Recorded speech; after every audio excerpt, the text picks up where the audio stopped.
Palavra da Verdade, a exposição bíblica com Hernandes Dias Lopes. Eu penso que no ambiente tão difícil que o mundo está atravessando, e a nossa geração não tinha visto o que está acontecendo, é um fato inédito na história. Já tivemos outras situações adversas, como a peste negra na Europa, como a febre espanhola no começo do século XX, mas nenhuma com a abrangência desta, alcançando todas as nações, derrubando os grandes ícones do mundo, o poder econômico, científico, tecnológico, político. A pessoa que tem a autoridade mais elevada no país não é menos vulnerável do que o cidadão mais simples, da região mais distante da nação. Isso prova que o homem é frágil, que nenhum palácio blinda um ser humano numa crise desta. E nessa conjuntura, irmãos, eu penso que a maior necessidade minha, sua, como líder, como crente, talvez como pastor, é de uma restauração da nossa própria vida. A vida do líder é a vida da sua liderança. Deus está mais interessado em quem nós somos do que no que nós fazemos. Vida com Deus precede trabalho para Deus. Você leva algumas horas para preparar um sermão, e Deus leva décadas para preparar uma vida. Então eu queria ler com vocês um texto que vocês conhecem bem, mas que trata da restauração. É o Salmo 126. Obra de Deus, necessidade da igreja. Veja comigo, Salmo 126. Quando o Senhor restaurou a sorte de Sião, ficamos como quem sonha. Então a nossa boca se encheu de riso, a nossa língua de júbilo. E então entre as nações se dizia: grandes coisas o Senhor tem feito por eles. Com efeito, grandes coisas fez o Senhor por nós, por isso estamos alegres. Restaura, Senhor, a nossa sorte, como as torrentes do Neguebe. Os que com lágrimas semeiam, com júbilo ceifarão. Quem sai andando e chorando enquanto semeia, voltará com júbilo trazendo os seus feixes. Todos vocês sabem que este salmo é um salmo pós-cativeiro babilônico. E para você entender o que o salmista está descrevendo aqui, é necessário retornar no tempo e no espaço e compreender com mais clareza o que foi a queda da cidade de Jerusalém. Vocês se lembram que quando Ezequias estava no governo, no reino do sul, as 10 tribos do norte foram levadas pela Síria. Mas os anos se passaram, isso foi no ano 722. O reino do sul, das 2 tribos, Benjamim e Judá, alternava entre homens piedosos e homens maus no governo. Mas a situação foi entrando em decadência progressiva, e Jerusalém não pôde mais resistir. 606, Nabucodonosor cerca a cidade. Não logrou êxito. Veio um segundo cerco, 596, também não conseguiu derrubar Jerusalém. Entretanto, em 586 a.C., a cidade de Jerusalém foi atacada, destruída, arruinada. O belíssimo e majestoso templo de Salomão foi queimado a fogo e completamente arruinado. Crianças, jovens, velhos, passados ao fio da espada impiedosamente. E diz Jeremias no livro de Lamentações que mais felizes foram aqueles que morreram à espada do que aqueles que morreram de fome dentro dos muros da cidade, porque o cerco foi longo, não tinha provisão.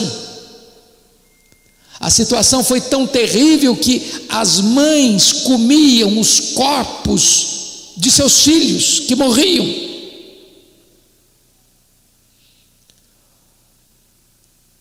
Muitos foram levados, mais de 1000 quilômetros, como escravos, cativos, para a Babilônia. 70 anos. Quando lá chegaram, diz a Escritura, que eles se assentaram às margens dos rios da Babilônia, dependuraram as suas harpas e se assentavam, não para traçar um plano para o futuro, mas para chorar, numa nostalgia crônica. Quando olhavam para o futuro, era apenas para desejar uma vingança contra os seus inimigos. Os anos se passaram, os 70 anos de escravidão chegaram ao fim, e no tempo oportuno de Deus, as portas da prisão foram abertas, as algemas foram quebradas, a escravidão chegou a um fim, e o povo pôde retornar a Jerusalém e dar continuidade à história da redenção. Pois bem, esse salmo conta isso. E esse salmo trata de 3 tempos na vida do povo de Deus. Nos versos 1 a 3, ele olha pelas lentes do retrovisor, olha para trás, com gratidão. O verso 4 pousa no presente. E no presente é uma crise, e no presente ele ora por restauração. Os versos 5 e 6 apontam para o futuro, e no futuro é tempo de semeadura e investimento. Eu estou convencido de que a crise que eles estavam vivendo lá era pior do que a crise que nós estamos vivendo aqui. O que fazer? Então, vejamos comigo. A primeira perspectiva é de olhar para trás e ver e lembrar o que Deus fez na nossa vida. Porque você e eu estamos aqui hoje porque um dia, no passado, Deus quebrou os nossos grilhões, Deus rompeu as nossas algemas. Nós estávamos cegos e Ele nos deu vista. Nós estávamos perdidos e Ele nos encontrou. Nós estávamos mortos e Ele nos deu vida. Lá no passado houve um dia em que Deus entrou na nossa história e tirou o tampão dos nossos ouvidos, a venda dos nossos olhos, e mudou a disposição do nosso coração, e nós então nos arrependemos e Ele mesmo nos deu a fé salvadora e cremos no Senhor Jesus Cristo. Nós temos também uma história para contar, do tempo em que Deus interferiu na nossa vida e tirou-nos da escravidão, e tirou-nos das trevas, e tirou-nos da morte, e nos deu vida. Quando o Senhor restaurou a sorte de Sião, ficamos como quem sonha. O que Deus fez na nossa vida é muito maior do que a nossa possibilidade de expectativa. Nós temos uma história para contar. É isso que é importante para um líder. Um líder não é aquele que apenas ensina verdades. O líder é aquele que tem uma história de vida para contar. Deus mudou a minha vida, Deus transformou a minha história. E o que você prega não é apenas uma teoria, é uma prática daquilo que você já experimentou na sua vida e na sua história. Segundo lugar, note você que quando você olha para trás e relembra o que Deus fez, isso produz alegria. Então a nossa boca se encheu de riso e a nossa língua de júbilo. Meus irmãos, um líder tem que ser uma pessoa contagiante. O líder não precisa discursar, ele não precisa falar. Só a presença dele já inspira, já motiva. O líder tem que ter brilho nos olhos, ele tem que ter coração aquecido, ele tem que ser uma pessoa entusiasmada, ele tem que crer no que faz. A pergunta que eu faço a você é: as pessoas acreditam que nós acreditamos no que fazemos? Você vibra com o ministério? Você é empolgado com aquilo que você faz? Há poucos dias, pastor Flávio, um pastor me ligou com lágrimas nos olhos e disse assim: pastor Hernandes, estava chorando, soluçando no telefone. Pastor Hernandes, eu me tornei apenas num fabricante de sermão e nada mais. Deixa eu dizer algo para você: não tem nada mais perigoso para um líder do que se acostumar com o sagrado. Você lida com o sagrado, você lida com Bíblia, você lida com oração, você lida com gente de Deus, e de repente, se você não tomar cuidado, você bota o seu ministério no piloto automático, e as coisas começam a acontecer mecanicamente, e você prepara um sermão mecanicamente, e você vem sem expectativa, e você prega sem expectativa, e você volta para casa sem expectativa, e tudo isso vira apenas profissão.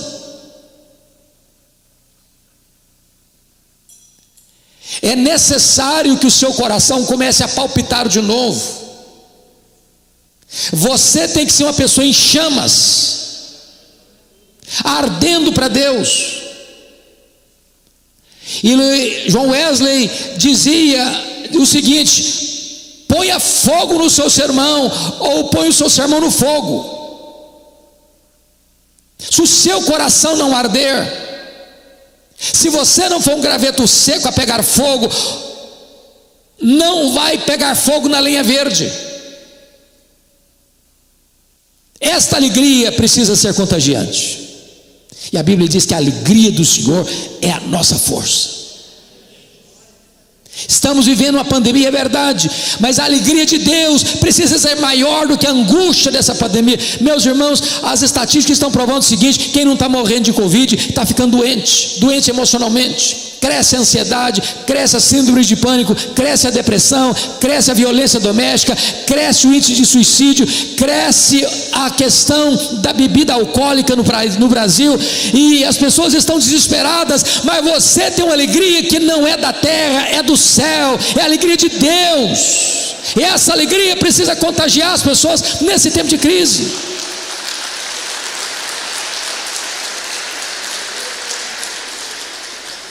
Notem comigo, em terceiro lugar, que o fato de Deus ter feito um milagre na sua vida no passado precisa impactar as pessoas que estão à sua volta e longe de você, inclusive. Olha o que está escrito no verso 2: então entre as nações se dizia: grandes coisas o Senhor tem feito por eles. Que coisa preciosa! Os nossos vizinhos precisam olhar para nós e: olha, esse cara é diferente, essa mulher é diferente. O mundo está em crise, ele está em Cristo.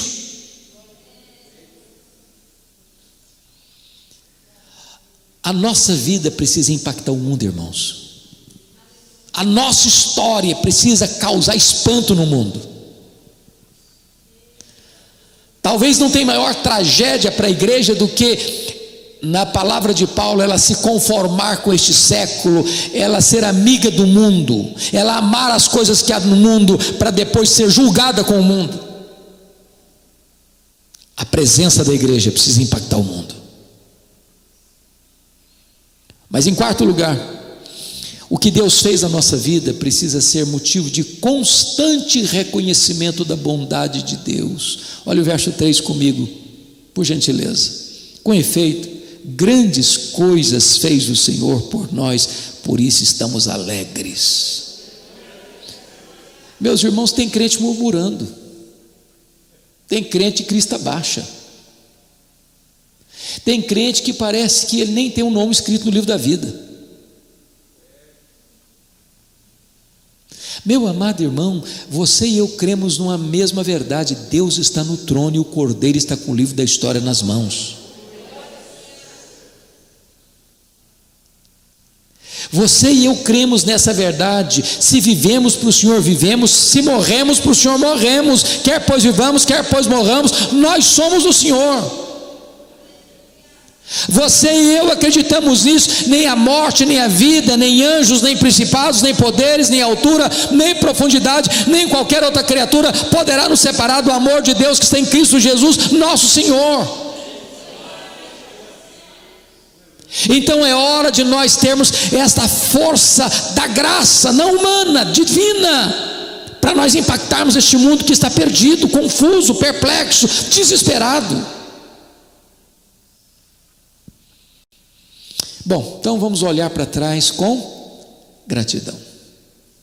Agora veja você comigo o verso 4, porque ele muda o tempo verbal. Agora os verbos não estão no passado mais, o verbo está no presente. E o que está escrito no versículo 4? Restaura, Senhor, a nossa sorte, como as torrentes do Negueb. O que ele está falando? De repente, ele começa a olhar para a vida dele agora, nesse momento, nessa circunstância, e chega a uma conclusão: tem uma crise dentro de mim, tem um deserto instalado no meu peito. Irmãos amados, se formos honestos com nós mesmos, todos nós talvez nos lembremos de um momento ou outro na vida cristã que nós ficamos secos, que o fervor parece que foi embora, parece que a alegria bateu asas, que a vida virou uma rotina.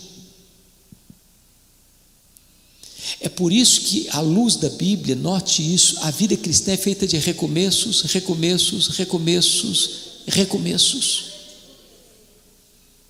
Um homem de fé como Abraão é capaz de descer o Egito e mentir, mas porque ele é um homem de Deus, ele sai do Egito e levanta um altar.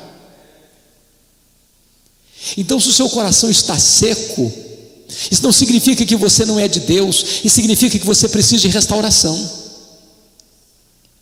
E nesse verso 5 tem 5 verdades que eu gostaria de destacar aqui para o nosso enlevo. Primeira verdade é que as vitórias de ontem ou do ontem não servem mais para hoje. É preciso ser vitorioso hoje. O fato de você ter sido cheio do Espírito Santo ontem não significa que você está cheio do Espírito Santo hoje. As consagradoras conquistas de ontem já não servem mais para hoje. Hoje é hora de você andar com Deus. Todo dia é dia de você cheio do Espírito Santo. E embora nós valorizamos o passado, mas nós não moramos no passado. Nós não vivemos de reminiscências, nós não vivemos de lembranças. Se você hoje percebe que o seu coração está árido, é hora de você entender isso. As vitórias de ontem não servem mais. Hoje é hora de você vencer. Hoje é hora de você andar com Deus. Hoje é hora de você ser uma pessoa de oração. Hoje é hora de você ter o coração inflamado de novo. Os melhores dias do passado precisam ser medidas mínimas do que Deus quer fazer e vai fazer na sua vida hoje. Segunda lição do verso 4. A sequidão hoje não pode ser motivo de desânimo, deve ser razão para você clamar a Deus por restauração.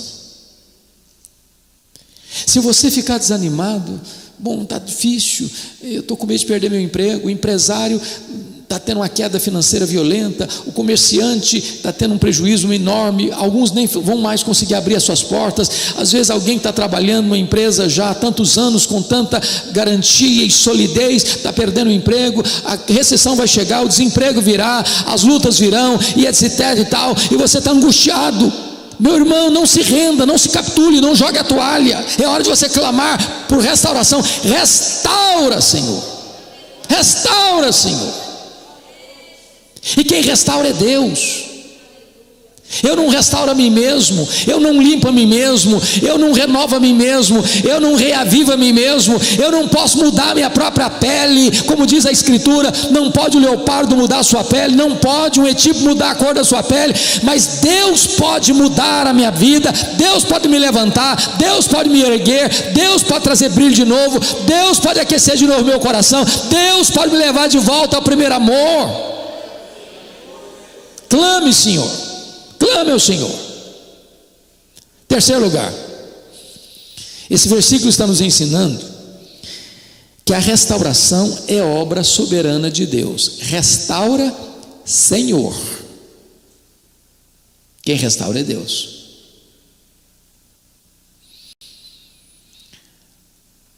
Quem dá ânimo novo é Deus.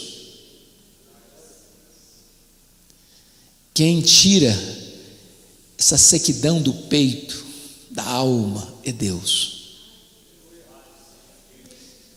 Quem unge a cabeça com óleo é Deus.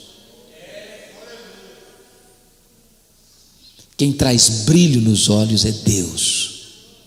O salmista não tem dúvida disso. Não é uma questão de autoajuda, não é uma questão de meditação transcendental, não é uma questão de confissão positiva, não é uma questão de você fabricar a sua própria restauração, não é uma questão de performance teatral. É o entendimento que só Deus pode restaurar. Restaura, Senhor. Quarta verdade desse texto: a restauração é fruto de oração. Restaura, Senhor, a nossa sorte. Irmãos, a igreja historicamente nunca foi abatida, nem mesmo fragilizada com as crises. A igreja de Deus sempre cresceu nas crises, sempre. Porque a crise tem, via de regra, esse componente. Ela mostra a nossa fraqueza e nos põe de joelhos. E você nunca é tão forte como quando está de joelhos. Porque a oração é a arma mais poderosa que Deus deu ao crente. Porque a oração une a fraqueza humana à onipotência divina. A oração une o altar da terra com o trono do céu. Quando você ora, você aciona o braço daquele que governa o mundo. É tempo da igreja orar. Restaura, Senhor, a nossa sorte, como as torrentes do Negueb. Os grandes avivamentos vieram em tempos de crise como fruto de oração. E a nossa esperança, irmãos, é que a igreja de Deus saia mais fortalecida dessa pandemia. Uma igreja mais humilde, mais quebrantada, mais dependente de Deus, menos confiante dos poderes deste mundo, porque eles são insuficientes. Bastou um pequeno vírus para parar o mundo. Bastou um pequeno vírus para mudar a agenda da história, das nações. O poder do braço da carne é fraco demais. Ninguém pode resistir ao Todo-Poderoso. Mas quando a igreja ora, ela está se unindo ao Todo-Poderoso Deus.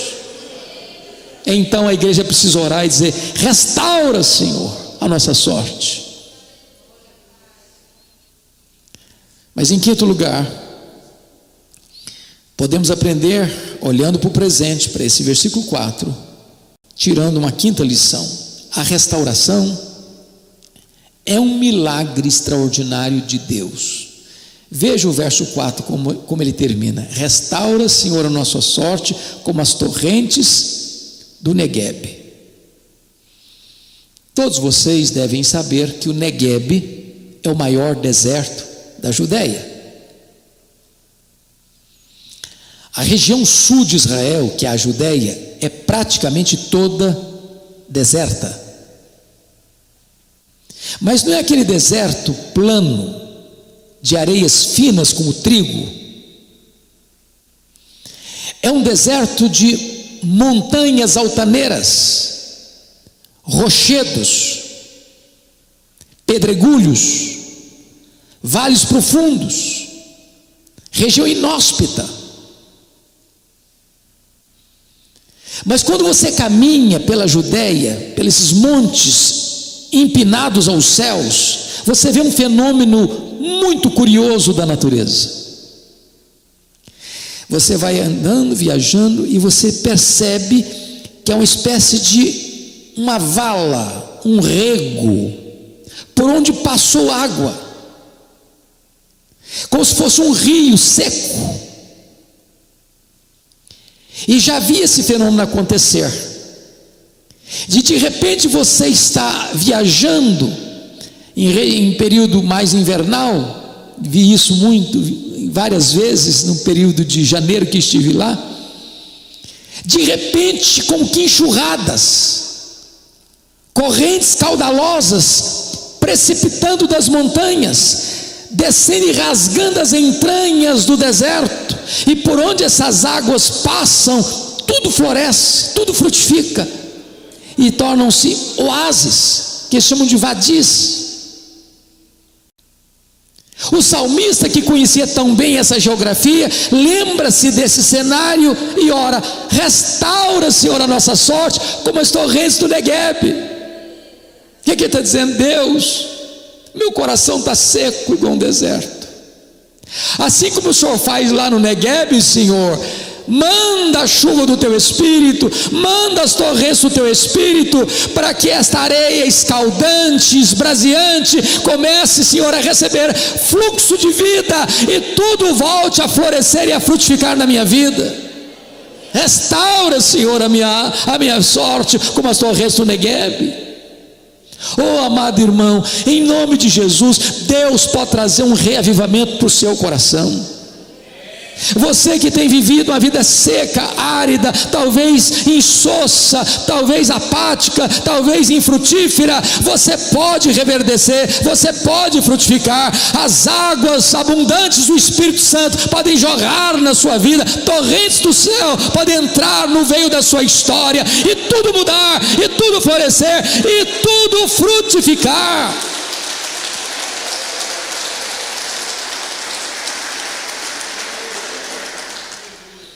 Olhando para o passado com gratidão, olhando para o presente com oração, clamando restauração. Mas agora, note comigo, em último lugar, que ao descrever os versos 5 e 6, a perspectiva não é nem de passado nem de presente, mas de futuro. E nós vivemos nessa dinâmica de tempo passado, presente e futuro. Quando ele pensa no futuro, a primeira coisa que ele pensa é em investimento e trabalho. Os que com lágrimas semeiam, com júbilo ceifarão. Irmãos amados, prestem bem atenção nisso. Há igrejas que crescem e há igrejas que não crescem. E há igrejas que minguam e morrem. Não morre a igreja dos primogênitos, não morre a igreja daqueles cujos nomes estão escritos no livro da vida, mas igrejas locais morrem. Foi o que Jesus disse: se você não se arrepender, eu virei e removerei teu candeeiro. Você vai lá visitar as 7 igrejas do Apocalipse, estão todas mortas. Você faz uma peregrinação pela Europa e você vê igrejas mortas. Você faz uma peregrinação para os Estados Unidos e Canadá e você vê dead churches, igrejas mortas. Mas toda igreja que cresce entende uma lei básica da vida: não tem colheita onde não tem semeadura. Se nós somos uma liderança comprometida com o crescimento da igreja, nós temos que semear, gastar mais as solas do sapato do que o assento dos bancos. Não tem como mudar isso. É preciso pregar, é preciso fazer evangelismo, é preciso discipular. As estratégias Deus nos dará. Se é evangelismo pessoal, se é evangelismo de grupos familiares, se é evangelismo de discipulado dentro das famílias, se é trabalho de evangelização de massa, se é campanhas evangelísticas na igreja, se é usando redes sociais, o rádio, a televisão, não importa, nós precisamos de semear. Suar camisa é trabalho. Ninguém semeia, meus irmãos, num escritório com ar-condicionado 24 horas por dia. É preciso esforço, é preciso trabalho, é preciso investimento, é preciso tempo, é preciso dedicação, é preciso esforço, é preciso esperança. Semeia.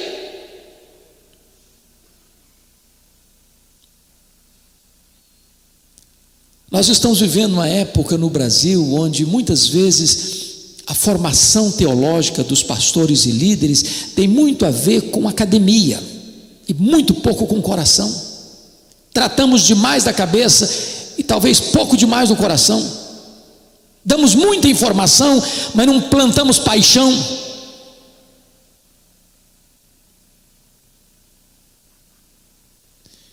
E se nós queremos ver a obra de Deus avançando, irmãos, nós temos que semear, semear, semear, semear. Você não sabe onde a semente vai cair. Tem hora que ela cai no meio do caminho, tem hora que ela cai no meio da pedra, tem hora que ela cai no meio do espinheiro, mas tem hora que ela cai na terra boa e ela vai frutificar 30, 60 e a 100 por um.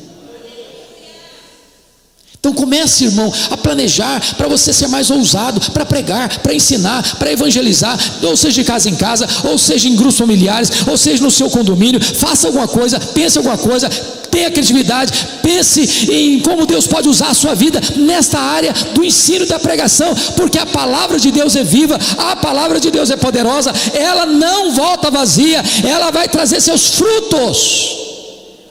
Não é o seu conhecimento, não é a sua eloquência, é o poder do Evangelho. Ele é o poder de Deus para a salvação de todo aquele que crê. Agora preste atenção, está escrito o seguinte: os que com lágrimas semeiam. Semear não é fácil, não.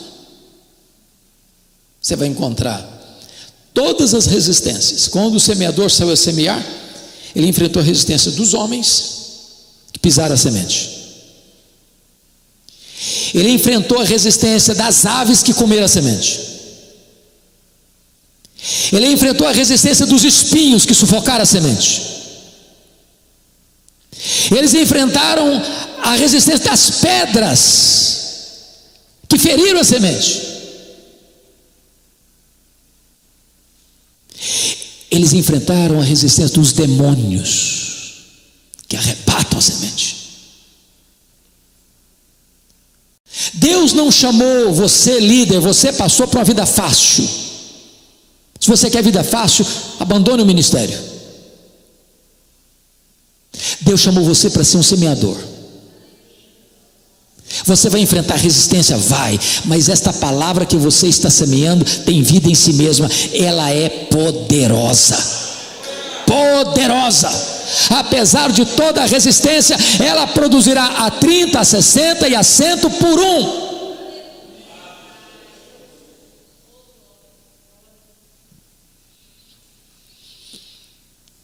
Mas notem comigo mais. Versículo 6. Quem sai andando e chorando, enquanto semeia. Note-se você que semear não é um programa. Quinta-feira à noite é o dia de evangelismo. Não, isso é programação. Programação. Não estou dizendo que não possa existir programação, não precisa existir sim. Mas programação não é substituto de estilo de vida. Quem sai andando e chorando enquanto semeia. Você semeia quando sai de casa, quando leva o filho para a escola, quando traz o filho da escola, quando vai numa festa de aniversário, quando vai passear, quando vai trabalhar. Você semeia enquanto anda, e enquanto anda semeia, e enquanto anda e semeia você chora, porque às vezes o solo é tão duro que você precisa regá-lo com as suas lágrimas. William Booth, pai do Exército da Salvação, enviou certa feita alguns missionários para uma região difícil. Depois de uns meses lá, sem frutos, mandaram uma carta para William Booth dizendo o seguinte: tira-nos daqui, esse campo é estéril, aqui não adianta. Já tentamos tudo, não conseguimos nada. Ele respondeu para eles: já experimentaram tudo? Então agora experimentem chorar.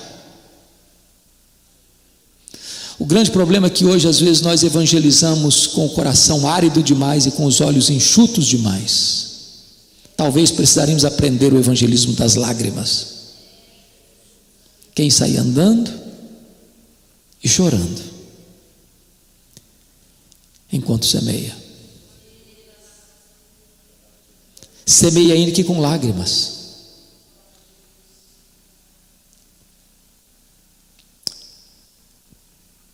Nós estamos vivendo um tempo difícil, irmãos. O mundo está vivendo um tempo de preocupação, de uma perseguição. Tem irmãos nossos que, enquanto nós estamos aqui, estão emparedados, presos, torturados, sendo mortos pela sua fé. Enquanto nós estamos reunidos aqui, tem irmãos nossos que precisam se reunir escondidos e cantar bem baixinho, para ninguém lá fora escutar, para não serem denunciados e presos.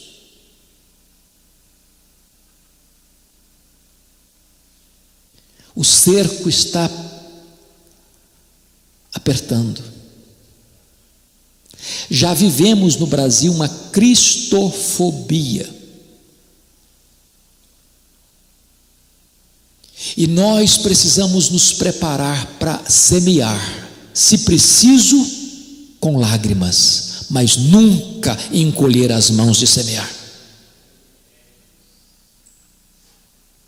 Porque se a semeadura é com lágrimas, o texto responde: a volta é certa, é segura, não com choro mais, mas com júbilo, não de mãos vazias mais, mas trazendo seus feixes. Nós, irmãos, estamos lidando com a causa vitoriosa. Não há fracasso na causa de Deus, não há fracasso. Deus não conhece fracasso, Deus não conhece derrota. Se você sair em nome de Deus para fazer a obra de Deus, para semear a palavra de Deus, na força e no poder de Deus, não haverá fracasso.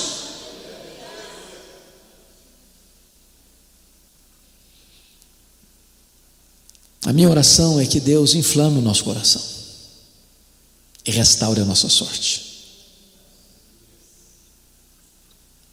A liderança é o espelho da igreja. Um espelho não precisa gritar, ele demonstra. Que as ovelhas olhem para nós, mirem em nós e sejam profundamente desafiadas a andarem com Deus. Que nós tenhamos ousadia de dizer como Paulo: sede meus imitadores, como eu sou de Cristo. Restaura, Senhor, a nossa sorte. Palavra da Verdade, a exposição bíblica com Hernandes Dias Lopes.